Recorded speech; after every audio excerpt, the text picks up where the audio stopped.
চক্রাসন আমার সব থেকে প্রিয় আসন। এখনো চেষ্টা করি নিয়মিত চক্রাসন অভ্যাস করার, কারণ চক্রাসন অভ্যাস করলে আমাদের মেরুদণ্ড ভয়ঙ্করভাবে নমনীয় হয়, সতেজ হয়। আর আশা করি এটা বলার প্রয়োজন নেই যে মেরুদণ্ড যদি নমনীয় থাকে, সতেজ থাকে, তাহলে কি কি বেনিফিট থাকতে পারে শরীরে। চক্রাসন করার পর পদহস্তাসন করাটা ভীষণভাবে জরুরি, কারণ মেরুদণ্ডটাকে আমরা পেছনে বেন্ড করেছিলাম, এবার সামনে বেন্ড করে নেওয়াটা দরকার, তাহলে মেরুদণ্ড ফ্লেক্সিবল থাকে। চক্রাসন আমরা যতক্ষণ অভ্যাস করেছিলাম, পদহস্তাসনও কিন্তু ঠিক ততক্ষণই করতে হবে।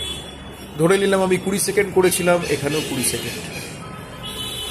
উঠতি বয়সী ছেলেমেয়েরা যদি নিয়মিত এই চক্রাসন আর পদহস্তাসন অভ্যাস করে, তাদের উচ্চতা বৃদ্ধিতে ভীষণভাবে সহায়তা করে, আর মেরুদণ্ড পুরো বেত হয়ে যায়, ওটা শরীরে বাড়তি মেদ ধরতে পারে না।